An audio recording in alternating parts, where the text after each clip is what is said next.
Good morning, for a change.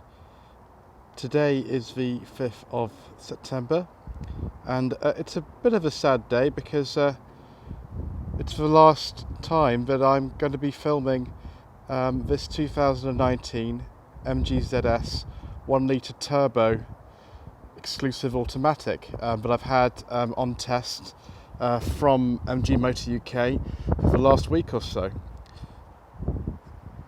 Of course, my lady wife's 2014 MG3 1.5 style is still here, and one thing I realised I hadn't done is a comparison just of the size really and the sort of space of these two cars. Now, if you were going to go to an MG dealer and pick up either of these brand new, then you wouldn't be looking at this pre-facelift car. There are obviously numerous differences between this one and a post-facelift car, the 2019 model. And if you want to see those, then you can obviously look at the Walkaround that I've done, actually comparing this particular car with a 2019 MG3 that I had on test back in July. But we're really just looking at the sort of relative sizes of the cars and sort of roughly what they look like parked next to each other, because I don't think anybody else has done that, as far as I can see. So yes, I do very much like both of these cars.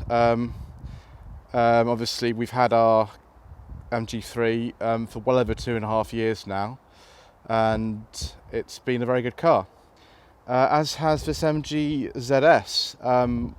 I think I've done about 300 to 400 miles in it this week, and it's been extremely good. It's very comfortable, it's very practical, very smooth to drive. There is a full review on this car that we filmed on Monday, being edited right now as we speak.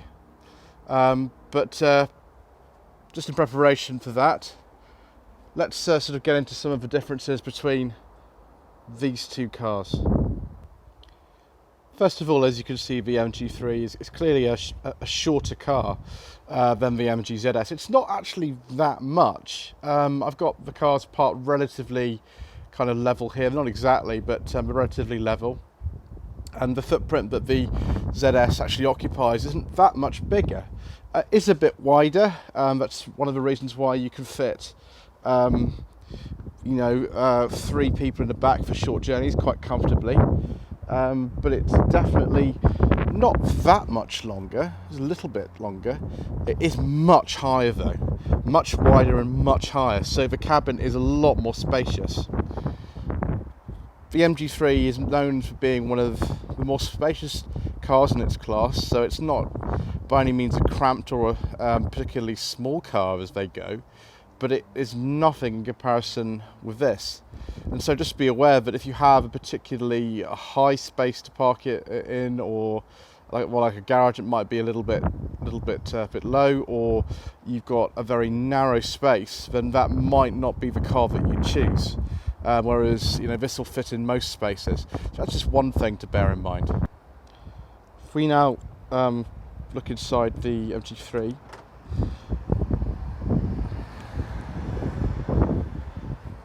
let's look in the back first.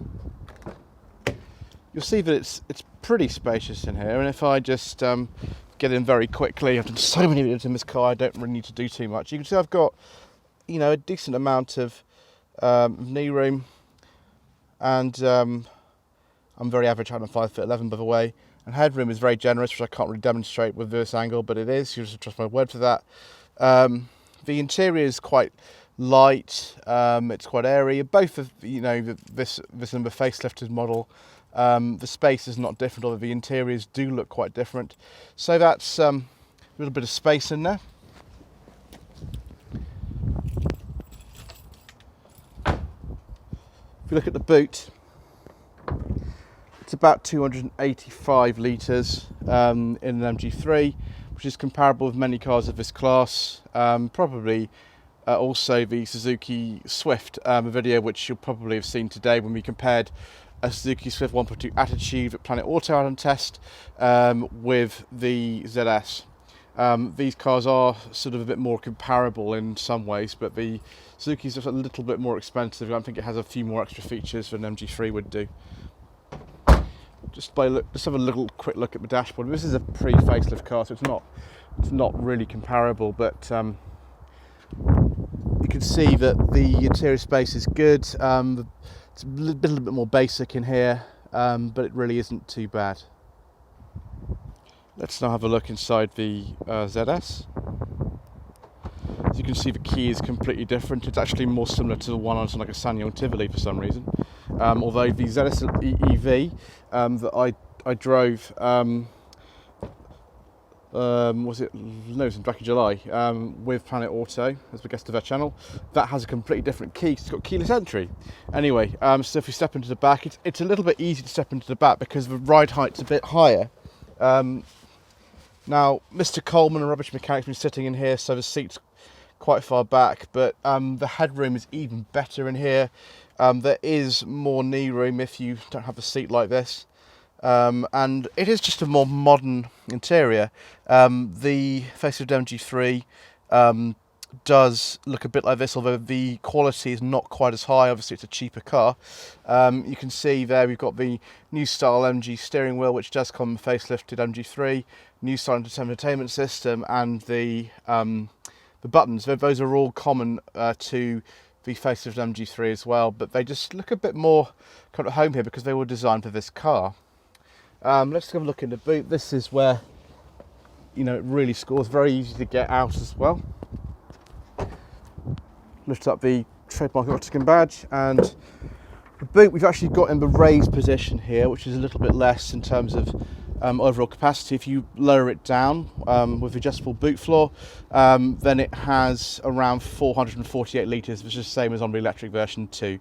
Very easy to load, particularly with the boot floor in this position. The loader lip's very small, and if you fold the seats, again with this boot in this raised position, then they actually lie completely flat, which is very good. So if we go round to the front, again, just felt a little bit easier to step into if you've got any kind of mobility issues, or you just like having an easy car to get in and out of. This centre console is very similar to a facelift MG3, apart from this soft touch material on top of here.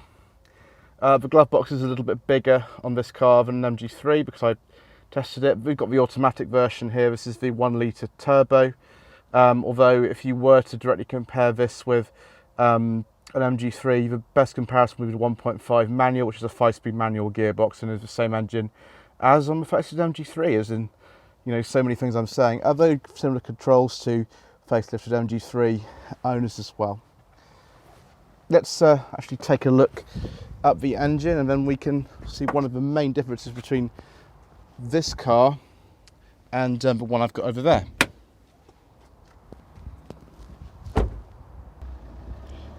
You can of course get two petrol engines on an MG ZS. The one like the one we've got on MG3, which is a slightly modified version of that 1.5 that's also in the facelift MG3, and this 1 litre turbo that was co-developed with General Motors. This develops 111 horsepower and has a little turbo on the 3-cylinder unit. Not much to sort of see in here other than a surprisingly large battery for such a small engine. Interesting. One of the interesting things about an MG3, this goes for pre and post facelift cars, is that the engine actually has a bonnet mat, and on the facelifted cars it just says MG there. You don't get that on a ZS for some reason. Anyway, this is a 1.5 4-cylinder non-turbo engine. It develops 105 brake horsepower. It's slightly different in a post facelift car to this because all of those have stop-start. This one doesn't, although the later pre-facelift cars did.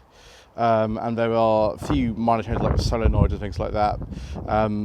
The one in the MG ZS also is a Euro 6 engine. This definitely isn't the Euro 6, this is a Euro 5 engine. But yes, I mean, if you want to have a more direct comparison, you could look at 1.5 ZS. But of course I've got the automatic, so yeah, you can get both engines in that car, but you can't in an MG3. This is the only engine and transmission with 5-speed manual that you ever would have been able to get. In terms of pricing, this car is just under £18,000 with this particular metallic painted finish, although they are available from 12.5. New MG3, well, they start at about 9.5, although with both the ZS and the MG3, those are the Explore variants, and they aren't the ones most people buy. They're a little bit light on equipment. If you wanted a really nice MG3, then you go for the exclusive.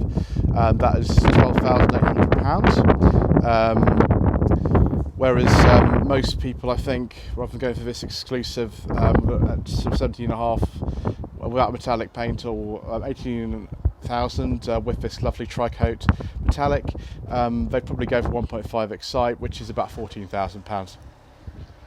So there we are. I hope you found that video to be informative. It's not a direct comparison because I don't have a facelifted car here for an MG3, but it's interesting anyway to see how they look kind of side by side. Obviously you can do that if you go to an MG dealer, but don't forget to subscribe to the channel for more content to follow. I do hope you found that to be interesting anyway. Don't forget to visit my website. It's www.lloydvehicleconsulting.co.uk. And I've got a Facebook page too. It's facebook.com/Lloyd Vehicle Consulting. If you wish me to source a car for you, it doesn't have to be an MG. I just happen to have one on test this week, and we've had this one for a while. Could be any make of car. Then please do get in touch via the contact tab on the front page of my website. Thank you ever so much indeed once again for watching, and apologies for the wind noise.